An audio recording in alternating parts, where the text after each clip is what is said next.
Hello and welcome to MRM Astro Services.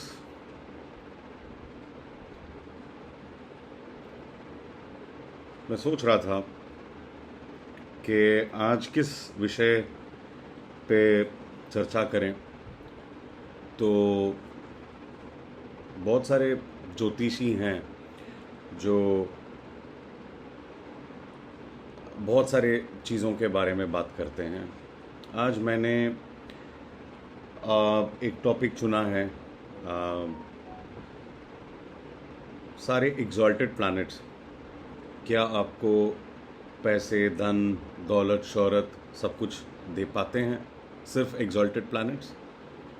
मैं हिंदी और English दोनों बात करूंगा बीच बीच में। So today's topic basically is will exalted planets ensure power, fame, money and wealth? आइए चलिए देखते हैं, शुरू करते हैं।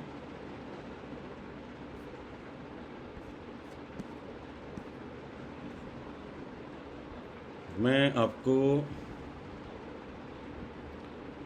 दो चीज़ें, दो सेलिब्रिटी हॉरोस्कोप्स के बारे में बात करूंगा और आपको समझाऊंगा कि क्या होता है। अब हम बात कर रहे हैं, ये कुंडली आप ले लीजिए। ये कुंडली है, कर्क लगन का कुंडली है, और आप ध्यान से देखेंगे कोई भी प्लैनेट यहाँ पे ना खुद के घर में है ना एग्जॉल्टेड हैं। बट अगर मैं इनके बारे में इनका नाम बताऊंगा तो आप चौंक जाएंगे कि बिना एक भी एग्जॉल्टेड प्लैनेट होने नहीं होने के नहीं होने के बावजूद ये औरत जो हैं बहुत ही ज़्यादा सक्सेसफुल हैं। अब आप यहाँ पर देख सकते हैं कर्क लगन की कुंडली मैंने दिखाई है, और कोई भी प्लैनेट यहाँ पे एग्जॉल्टेड या खुद के घर में नहीं है। और दूसरा एक कुंडली आप देखिए, माफ़ कीजिए, दूसरा कुंडली देखिए। ये कुंडली एक सुपरस्टार का कुंडली है जिसमें सिर्फ मंगल यहाँ पे एग्जॉल्टेड हैं, और बाकी कोई भी प्लैनेट यहाँ पे एग्जॉल्टेड या खुद के घर में नहीं है। तो ये दो कुंडलियों के बारे में मैं बात करूँगा। अब इस कुंडली के बारे में अगर हम बात करते हैं तो इस कुंडली में क्या विशेष लगता है आपको? एक तो इस कुंडली में 3 परिवर्तन योग हैं। अब वो परिवर्तन योग कैसे हुए मैं बताता हूँ। तो this is a cancer ascendant, so the lord of the second house is in the 5th house and the lord of the 5th house is in the 2nd house, number 1. And the lord of the ascendant या लग्न का जो Lord है चंद्रमा, ये बैठा हुआ है कैप्रिकॉर्न में, और यहाँ का जो लॉर्ड है शनि वो बैठा हुआ है कर्क में, जिसका मालिक चंद्रमा है। और दूसरा परिवर्तन योग 11वें और 6ठे घर का। तो 11वें घर का जो मालिक हैं वो शुक्र हैं, वो बैठे हुए हैं 6ठे घर में, और 6ठे घर का जो मालिक हैं वो बैठे हुए हैं 11वें घर में। तो यहाँ पर 3 योग बन गए। जब भी हम कुंडली को एनालाइज करते हैं हमको ये ध्यान रखना है कि हर कुंडली में एक तरफ जाता है सारी चीज़ें, मतलब it all points to one direction, whatever that could be. Now with 3 Parivartan yogs, this horoscope is is very powerful even without an exalted planet. तो ये जिस कुंडली की मैं बात कर रहा हूँ ये इंदिरा गांधी की कुंडली है। तो एक चीज़ तो आपको समझ में आ गई होगी कि सिर्फ एग्जॉल्टेड प्लैनेट का होना या खुद के घर में बैठे हों तो इसका ये मतलब नहीं कि कोई राजा बनेगा। तो ये उच्च और नीच का हम अगर बात करते हैं ये डिसाइड नहीं करता है कि क्या होने वाला है। तो it all depends on the yoga in the first place, strength becomes secondary. और यहाँ पर आप पांचवा घर भी देख लीजिए, मैं बाद में बात करता हूँ। फर्स्ट पहला घर, पांचवा घर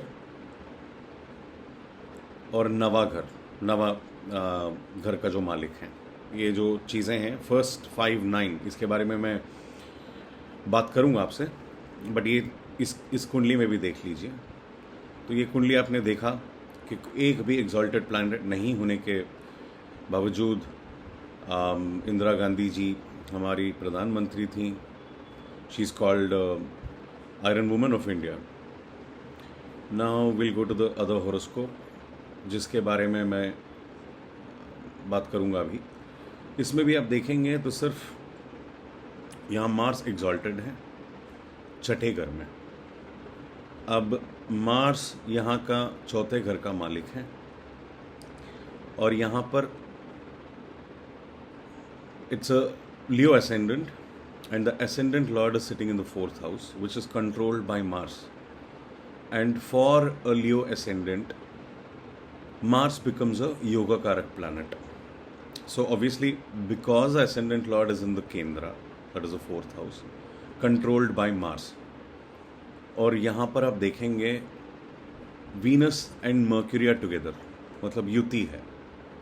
अब ये क्या बताता है, वीनस किस किस घर का मालिक हैं? वीनस जो हैं तीसरे घर का मालिक हैं और 10वें घर का मालिक हैं। और मर्क्यूरी बुध जो हैं वो दूसरा स्थान और 11वां स्थान जो धन भाव जो हम कहते हैं उसका मालिक है। अब ये इन दोनों की युति 5वें घर में हो रहा है। 5वां घर है पूर्व पुण्य। अब पूर्व पुण्य में आपका कैरियर हो गया, 10वां मालिक हो गया और धन के मालिक हैं वो दोनों यहाँ बैठे हुए हैं। अब आप यहाँ थोड़ा सा आप अगर ध्यान देंगे, छठा घर जो है वो कंपटीशन के लिए होता है, एनिमीज़ के लिए होता है। तो यहाँ पर मार्स एग्जॉल्टेड है, बहुत स्ट्रांग है। तो अब कंपटीशन के मामले में रजनीकांत की अगर आप गिनती करेंगे तो, अच्छा मैंने नाम ही बता दिया आपको, this is the horoscope of superstar Rajinikanth, जो अपनी ज़िंदगी एज अ कंडक्टर के तौर पे शुरू करके super duper star, he is what he is now.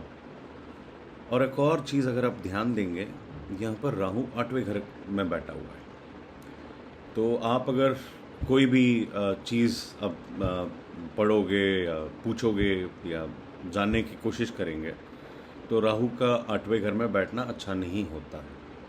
तो आप अगर कोई भी एस्ट्रोलॉजर के पास जाएंगे जिनके पास पूरी जानकारी नहीं है, वो ये कहेंगे अरे अगर नाम हम बताएंगे नहीं किसका हॉरोस्कोप है तो बोलेंगे राहु 8वें में बैठा है, एक भी प्लैनेट इनका एग्जॉल्टेड नहीं है। तो ये तो बहुत मामूली सा हॉरोस्कोप है, ऐसे होता नहीं है। तो दोस्तों, तो जब भी आप हॉरोस्कोप दिखाते हैं अपना तो आप पूछिए सामने वाले से कि आप क्यों ऐसे बोल रहे हो, कोई वजह होना चाहिए। बहुत सारे एस्ट्रोलॉजर मैंने देखे हैं जिनको पूरी जानकारी नहीं है किसी भी चीज़ का और वो एकदम से बताते हैं कि राहु यहाँ बैठा है और कोई एक ही एग्जॉल्टेड प्लैनेट है तो लाइफ बहुत ऑर्डिनरी है। बहुत सारी चीज़ें देखनी होती हैं, बट सबसे पहले आपको जो देखना है वो देखना होता है पहला घर, यहाँ पर लियो है, 5वां घर पूर्व जन्म का पुण्य और 9वां घर का मालिक जो सूर्य है, जो चौथे घर में बैठा हुआ है। तो एक तो असेंडेंट लॉर्ड हो गया, पहला घर का मालिक हो गया, 5वां घर बहुत शानदार है और 9वां घर का जो मालिक है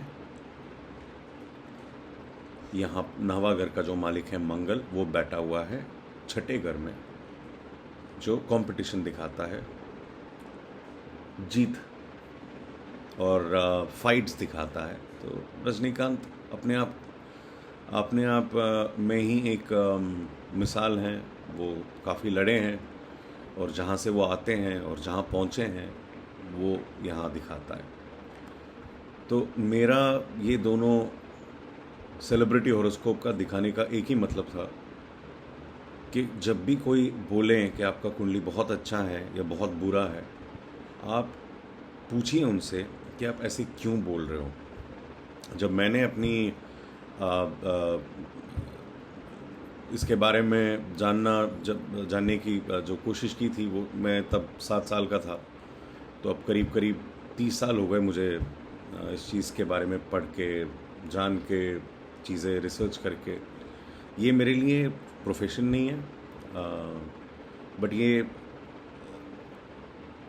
I can't even tell you how beautiful the science is. It's an amazing science. To me, it's a all-time hobby कह लो आप, या फिर इंटरेस्ट आप कह लो। तो ये चीज़ें आपको यहाँ पर ध्यान रखनी है, और आपको हमेशा ध्यान रखना है कुंडली में पहला घर, 5वां घर और 9वां घर। These 3 houses, for 1, 5 and 9 is a key to the entire whole horoscope. So because this is the house of dharma, matlab divine, so there is nothing which comes in front of the divine. So if your first house, 5th house, 9th house, 10th house, the sun and the moon, if they are well placed, if most of the yogas are formed between these houses, and I'll explain it to you in detail कि triads क्या होते हैं। 1, 5, 9 जिसको हम धर्मा triad बोलते हैं, 2, 6, 10 हम कर्मा बोलते हैं, कर्मा ट्रायड बोलते हैं, 3, 7, 11 हम कामा ट्रायड बोलते हैं, 4, 8, 12 हम मोक्ष के लिए बोलते हैं। तो अगर सिर्फ एग्जॉल्टेड प्लैनेट्स हों, मैंने ऐसे कुंडलियाँ भी देखी हैं जिसमें 5 या 6 एग्जॉल्टेड प्लैनेट हैं, बट उनकी ज़िंदगी बहुत आम गुजर रही है। तो एग्जॉल्टेड प्लैनेट्स, सिर्फ एग्जॉल्टेड प्लैनेट्स होने की वजह से आप फेम, पावर और मनी, धन दौलत सब कुछ नहीं मिलता। तो योग होते हैं, वो बारीकी से देखना होता है। तो एक चीज़ देख के हम डिसाइड नहीं कर सकते कि कुंडली बहुत अच्छी है या बहुत बुरी है। हर बार कुछ चीज़ें अच्छी होती हैं, कुछ चीज़ें बुरी होती हैं। तो जब भी आप सलाह लें, ये एक तरीके से, मैं खुद एक डॉक्टर हूँ, जब कोई मरीज़ को हम बताते हैं दवाई लें, तो हमें आजकल जानकारी रखनी होती है कि ये दवाई क्यों दे रहे हैं, ये दवाई क्यों देनी चाहिए, क्यों खानी चाहिए, कब खानी चाहिए, ये तो डॉक्टर बताते हैं। बट हमारा भी फ़र्ज़ बनता है कि हम ये अपने आप से पूछें कि वो क्यों वो दवा दे रहा है। क्योंकि मैं as a doctor I been dialysis में, किडनी प्रॉब्लम्स जहाँ होते थे वहाँ मैंने काम किया हुआ है। 5-6 साल के बच्चे, 8, 9, 10 साल के बच्चे हैं, डायलिसिस, किडनी के फेल होने की वजह से डायलिसिस कराते हैं। तो मैंने जब पता किया कि क्यों क्या हुआ, तो सिर्फ एक गलत दवा देने की वजह से किडनी फेल हो गए। तो इसीलिए चाहे एस्ट्रोलॉजी हो या फिर मेडिकल फील्ड हो, जहाँ भी सेवा करने की जो बात आती हैं, आप अपने प्रश्न ज़रूर पूछिए। बिकॉज़ वो सामने वाला जो कह रहा है वो क्यों कह रहा है, और आपका भी अगर उस चीज़ के ऊपर जानकारी होना बहुत बहुत ज़रूरी है। तो उम्मीद है, आशा करता हूँ कि आपको ये वीडियो पसंद आया, और आगे बहुत सारे ऐसे चीज़ें आपके सामने पेश करूँगा। बहुत बहुत धन्यवाद दोस्तों, प्लीज़ सब्सक्राइब करें।